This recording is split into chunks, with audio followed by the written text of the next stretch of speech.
Bienvenue pour cette nouvelle séquence de paroles de la vie éternelle avec Marc Joseph. Nous sommes aujourd'hui le 17 juillet 2023. 17 juillet 2023, un jour de grâce avec Jésus-Christ. Un jour de bonheur que Jésus-Christ a préparé pour nous. Et c'est pour ça qu'il dit, je suis avec vous tous les jours jusqu'à la fin du monde. Et lorsque Jésus-Christ est avec toi, ce n'est pas pour te faire du mal, c'est pour te faire du bien. C'est pour améliorer ta vie. C'est pour t'aider à vivre en paix. Jésus apporte la paix. Jésus dit même dans Jean chapitre 14, il dit, je vous donne la paix, je vous laisse ma paix. Il ajoute, je ne vous la donne pas comme le monde donne. Que votre cœur ne se trouble point, dit Jésus. Alors, que ton cœur ne soit plus troublé. Réalise que Jésus-Christ est avec toi.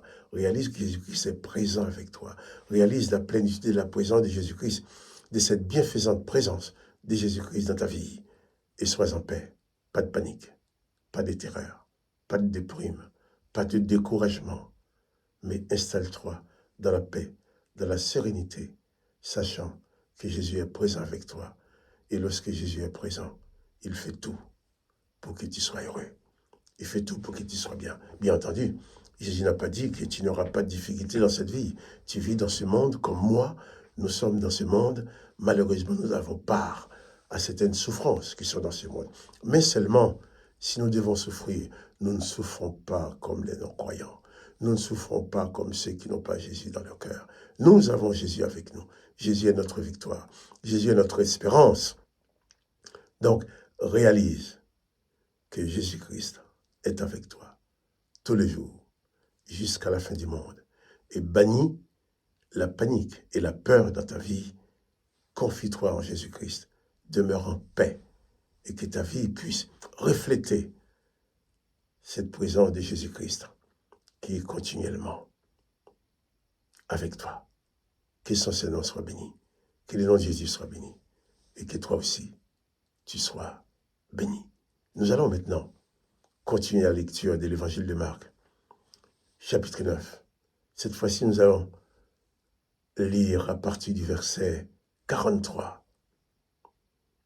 Hier, nous avons parlé de cette parole de Jésus qui nous enseigne à ne pas faire de mal aux autres, à ne pas scandaliser. Même les petits enfants, nous devons les respecter. Car quand on fait du mal aux enfants, c'est à Christ, à Jésus-Christ qu'on le fait, et c'est au Père qu'on le fait. Mais quand on fait du bien à eux, aussi c'est à Dieu qu'on le fait. Donc, que nous soyons ceux qui fassent du bien, que nous soyons de ceux qui font du bien à tout le monde. Que ta vie soit une vie qui produit du bien-être aux autres, mais jamais du mal-être. Que le nom de Jésus-Christ soit béni. Toi aussi, que tu sois béni. Lisons Marc chapitre 9, verset 43. Jésus dit ceci maintenant. Si ta main est pour toi une occasion de chute, coupe-la. Mieux vaut pour toi entrer manchot dans la vie que d'avoir les deux mains et d'aller dans la géhenne, dans le feu qui ne s'éteint point. Si ton pied est pour toi une occasion de chute, coupe-le. Mieux vaut pour toi entrer boiteux dans la vie que d'avoir les deux pieds et d'être jeté dans la géhenne, dans le feu qui ne s'éteint point. Et si ton œil est pour toi une occasion de chute, arrache-le. Mieux vaut pour toi entrer dans le royaume de Dieu, n'ayant qu'un œil, que d'avoir deux yeux et d'être jeté dans la géhenne, où leur ver ne meurt point, où le feu ne s'éteint point. Car tout homme sera salé au feu. Le sel est une bonne chose, mais si le sel devient sans saveur, avec quoi l'assaisonnerez-vous? On va s'arrêter là. On va surtout se concentrer sur ces passages si forts, ces paroles si fortes, si puissantes, que Jésus donne en disant, si ta main est pour toi une occasion de chute, coupe-la. Si ton pied est une occasion de chute, coupe-le. Si ton œil est une occasion de chute, arrache-le.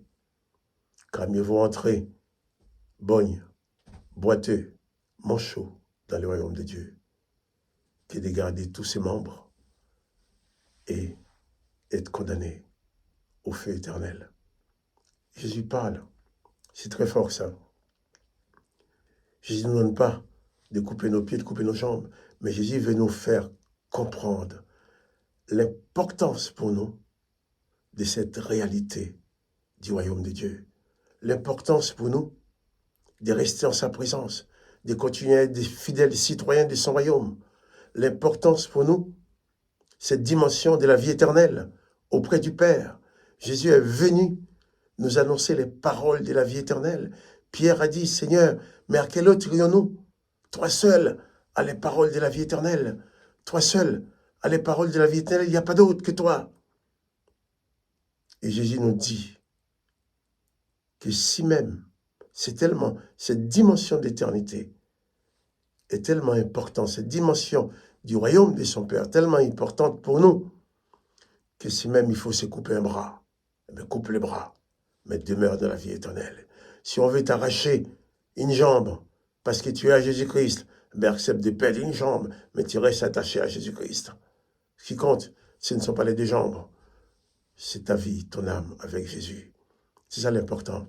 Jésus ne nous demande pas de nous mutiler, mais il nous dit s'il faut se mutiler, mieux vaut être mutilé. Mieux vaut perdre une jambe, perdre un bras, perdre un œil, mais rester attaché à lui. Car rien au monde ne peut et ne pourra remplacer la présence de Jésus-Christ dans ta vie. Ce jour, 17 juillet, je te le dis, rien au monde ne peut remplacer la présence de Jésus-Christ dans une vie humaine. Jésus dit ceci, que ce soit ton œil, ton bras, tes jambes, qui veut t'empêcher d'entrer dans le royaume, eh bien, il faut les abandonner. C'est pour dire, si en plus c'est une personne quelconque qui veut t'attirer loin de Jésus-Christ, eh bien, tu dois fuir loin de cette personne-là. Qui qu'il soit, aucun homme, aucune femme au monde, ne serait-ce ton père, ta mère, tes enfants, ta femme, ton mari, il n'y a aucun qui peut remplacer dans ta vie la présence de Jésus-Christ. Il n'y a aucune autre personne qui peut t'apporter cette dimension d'éternité que Jésus-Christ t'apporte au travers de sa parole de vie éternelle. Donc, Jésus nous demande de faire de sa présence, de faire de la vie éternelle qu'il nous donne, de faire de ce salut qu'il nous donne, la chose la plus importante de nos vies. Contre vents et marées, contre toute opposition, nous devons rester attachés à Jésus-Christ. Et que rien ne puisse nous séparer de lui. C'est pour ça qu'il dit bien, mieux vaut qu'il te manque un bras, mieux vaut perdre un bras, perdre une jambe, perdre un œil. Mais rester attaché à la vie qu'il nous donne. Il dit, vraiment, si ta main est pour toi une occasion de chute, coupe-la. Car mieux vaut pour toi entrer manchot dans la vie que d'avoir les deux mains et d'aller dans la géhenne. Mieux vaut rester entre manchots dans la vie que nous donne Jésus-Christ. Que son Seigneur soit béni. Jésus-Christ nous parle ainsi pour nous montrer l'importance de notre attachement à lui, lui seul, qui a les paroles de la vie éternelle. Que son Seigneur soit béni. Et n'oublie pas que c'est ce Jésus tout-puissant qui te dit « Je suis avec toi tous les jours jusqu'à la fin du monde. » Quels que soient les événements que tu dois traverser durant cette journée, sache que Jésus-Christ est avec toi. Il ne t'abandonnera jamais. Il sera pour toi la solution de toutes choses. Mais surtout, souviens-toi, n'oublie pas qu'il est avec toi. De même qu'il s'attache à toi, attache-toi aussi à Jésus-Christ. Que son Seigneur soit béni. Que toi aussi tu sois béni. Quant à moi, Marc-Joseph, je te dis encore une fois, à demain, pour une nouvelle séquence de paroles de la vie éternelle.